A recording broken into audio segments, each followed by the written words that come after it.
Hey guys, welcome to Silicon Valley Girl. Today we're going to talk about creator economy, and this is a topic in general. In particular, we're going to talk about digital products that you can create. And I know I've done this video a couple of years ago, I think, but things have changed dramatically. Like before we go into digital products, I just wanted to talk to you about how creator economy is growing like crazy. So 5 years ago, we would talk about like influencers, creating content, making money. These days, we're talking about the whole new phenomenon where influencers become entrepreneurs, and the next generation of middle-class entrepreneurs would be somehow connected with social media. A lot of people who are just starting out with their companies, they think about creating an audience, and there are two ways to do that. Either they're producing content themselves or they hire people to do that. But content is king. Finally, Silicon Valley people started to realize it, and I'm just glad that there are so many investors that are interested in investing in creator startups these days. And this is why we see so many platforms where people can monetize their creator side. And that's why the video I made 2 years ago still applies to these days, but there are so many tools that you can use in 2021 to monetize your blog. So today we're going to talk about creating digital products, either for your blog, by the way, or for your small business. Let's start with number one. Something that I'm experimenting with these days is a paid newsletter. Some people might say emails are actually dying and this is something from older age. I would argue here because yes, we started not hating email, but we started liking it less just because there was so much spam all the time. But now, if I want to follow someone, like I used to write a lot of posts on Instagram. I minimized the number of posts like once a week because I just feel that I'd rather create a newsletter for a specific cohort of my subscribers and talk about topics that I'm super passionate about, but talk about them at a deeper level. And this is why I created a Substack newsletter for creators, mostly YouTubers.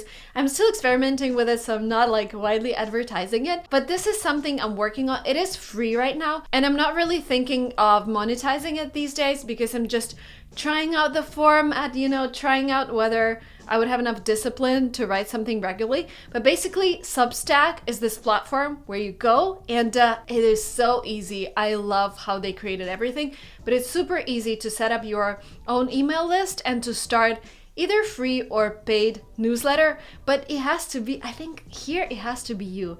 It can't be just a random copywriter creating text for you. It is really important that you spread your thoughts and spread your ideas through this email. Number two, membership websites. And again, let's talk about the trend first. The trend is going, like, again, 2 or 3 years ago, we would talk about creators striving to get millions of views, millions of followers. But then the amount of people who can actually achieve that is a small number. And I think it's very unrealistic if you go into creator space and think, oh, I'm going to start an Instagram and I'm going to get 1 million followers in 2 weeks. No, it's not the way it works these days. These days, so we are coming to an era where we have a lot of different influencers, a lot of niche influencers. And we have less followers per influencer just because, when everyone around is an influencer, you just need to make sure you're not following everyone around you. But the thing is, I actually like it. I like that in order to make a living from being an influencer these days, with all the tools that I'm mentioning in this video, you don't have to have millions. You just need to have your 100 true fans, 1,000 true fans. Well, if you have 1,000 true fans and they pay $100 each per year to buy your product, to subscribe to your Substack, to access your membership website, this is something I'm going to talk about, then it's $100K a year and you don't need more. Well, there's still a funnel. It's not like you get 1,000 people and 1,000 people are going to buy from you. You need at least, I would say, 10,000 followers to monetize 1,000. That's a good conversion rate, by the way. But anyways, the next step that you can do with your followers is create a membership website. You can use Patreon, you can use Circle, you can use MemberPress, or if you're on YouTube, you can use their memberships. But the thing is, again, this is about saying, I'm not talking to all of you guys here. I'm talking to a specific group of my fans who's maybe interested in my, I don't know, if I'm doing English classes, so I'm talking to this group who's particularly interested in taking TOEFL. And I'm creating this membership website where I'm going to post TOEFL videos twice a month. and we're gonna have a closed community where you would be able to ask me questions, and I would go live once a month, and I would also provide you with one free PDF template that you can use to prepare for your exams. This is something people pay for, and again, something I really like as an entrepreneur. It's all subscription based, so you're actually not just selling them something once, you're bringing them to your platform and they continue paying monthly as long as you keep providing great content. So they need to see value in this membership. I used to be a part of a couple of memberships of different YouTubers where I would just jump on a call with them. I've been there for 2 or 3 months, and I think just live streams with QAs, this is not the best strategy. I would do something else, but definitely look into membership websites. And now I want you to think even wider. So first of all, we have all of these people starting their microblogs. We have the whole creator economy around that. That means there will be so much more demand for people making influencers' lives easier.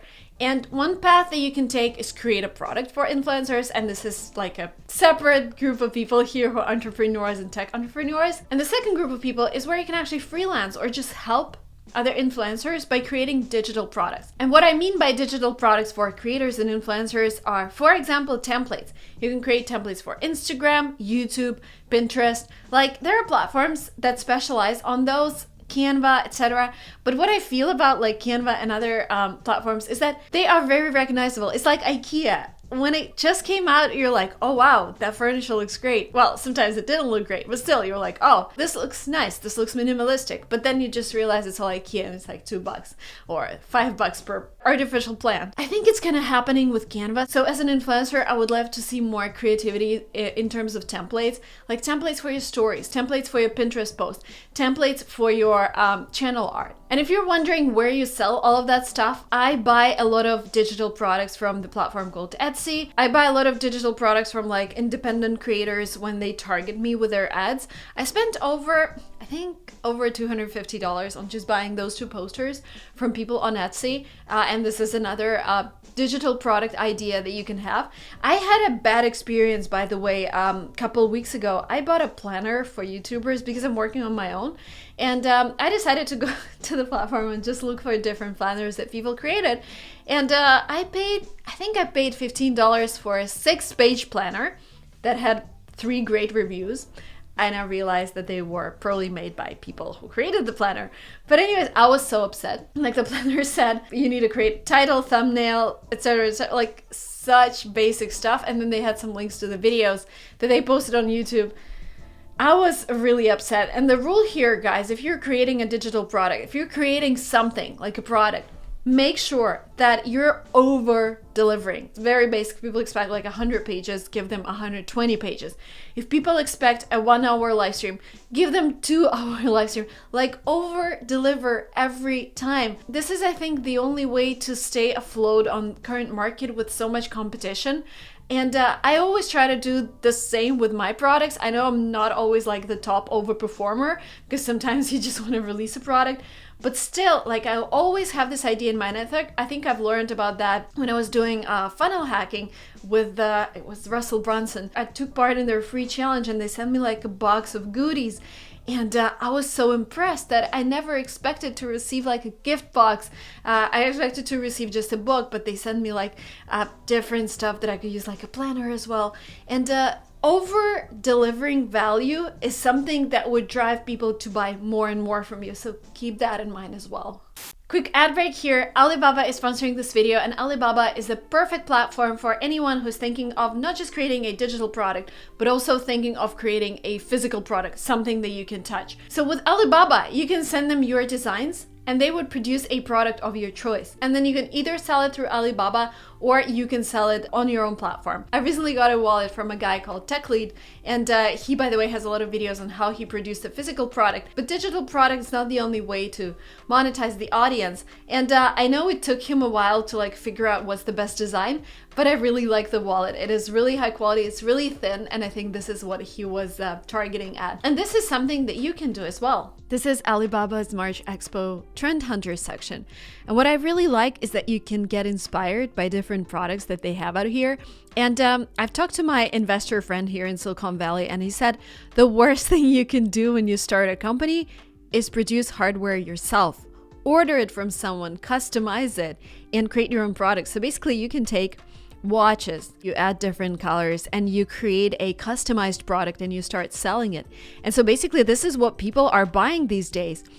They're buying smartwatches for kids. They're buying ladies' health monitors. All of the adapters. Oh my God, this is amazing. This is like Clubhouse section. So they call it USB gaming microphone. I call it Clubhouse microphone because a lot of people are really excited about being on Clubhouse and they want to upgrade their quality. So you take this mic, you create a website, Clubhouse mic, and you start selling it. And basically all you need is create your own custom packaging and do the marketing. And then you create a markup on this pricing. They have different sections for this trend hunter. And I really like their home section because, well, number one is adjustable office desk. And this is a game changer.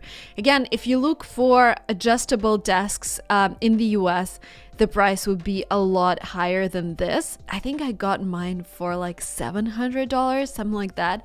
Again, what you can do, take this, customize it, create a markup, and generate revenue. And then again, I love this section for all of the ideas. Like, who would have thought? Number 4, best-selling product, disposable toilet brush. The next trend, solar-powered portable freezers. I actually know a blogger who started her own makeup line, and she added this freezer to her line. It's like a fridge for makeup. So she took the white one, she colored it in her signature color, added her logo, and it's been one of the best sellers for her as well. Candles, just look at the prices. Again, an average retail price for a candle in the US, it's like $10, right? Something that looks as high-end as this one would be 10, 15. Again, it's all about customizing and adding your own personal details. Paint by number. And there's another fashion section here with dresses, with products. One of my friends in the US created his own company selling eye patches. And what he did, he participated in one of those fairs. He took eye patches, like he bought a lot of different products. He tested them on his girlfriend, on his girlfriend's friends, and started his own company. So basically they took the product, they just created packaging for the product, and they started marketing through influencers here in the US. Again, business idea for you. And all the trending products are based on Alibaba data, so you know that there is actually demand for these products because people are looking for them, people are buying them. The link to all the information would be below. Thank you so much, Alibaba, for sponsoring this video. Another idea for a digital product is actually creating reports. And creating reports might seem like trivial. Why would you create a report? But the thing is, for example, a financial report. If you're a financial person and you want to work with individuals, you can actually create a report that you could sell for a small amount of money. And this way, this would be the top of your funnel where you get your customers from, and then you convert them to a private consultation or something like that. So basically, my financial spreadsheet, it took me a couple months to come up with. And then I hired a financial guy and he's like, Marina, it's still not very accurate because of this, and that. And that was really helpful. So identifying your audience, what are they struggling with, how they're managing their financials, and just creating this spreadsheet, template spreadsheet, where they put in information and it does automatic calculations, like how much ideally they would invest this month and how much they would put into savings accounts, or by how much they need to cut the costs in order to be at least break even. So something like that would really help. And the last but not the least are workbooks and checklists. But something that I wanted to warn you about is that don't just repurpose other people's content, because this is what I see happens everywhere in the creator economy.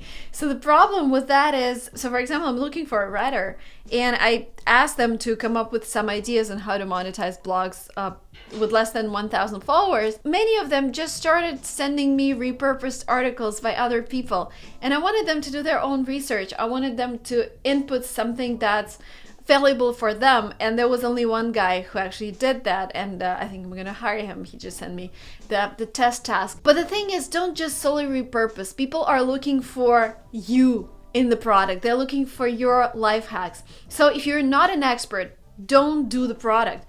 If you're an expert, then sit down, spend some time on it, spend some time creating it, spend some time coming up with the ideas. And workbooks and checklists are these universal products that I think every expert can apply to their field. Like, you can create a checklist on how to launch targeted ads on Instagram, or you can create a workbook on how to become a YouTuber. You can create a checklist on how to launch a PR marketing campaign. It just depends on where you're a specialist at. And this could be a first step to starting your business. And to all the beginner entrepreneurs out there, start with something you can create yourself, something that would let you test the demand for your product, and only then start hiring the whole team and thinking bigger. I think it's really important that you come up with this first step to start your business, and I hope that this video was helpful in that. By the way, creating a workbook, if you already have an audience, like I've had an amazing experience with that. Together with another influencer, this is, by the way, a great way to collab. We created a workbook in English language for English language learners. And this is a product that makes, every month it makes $4,000, though we released it in November 2019, so over a year ago. And on the day of launch, we made $25,000 just selling it. And I think it's great because, well, it took us 4 months to produce it. Again, we tried to exceed people's expectations, and it's a 180-page workbook, and it has a lot of my knowledge, a lot of other people's knowledge, because we had other people collab with us who specialists.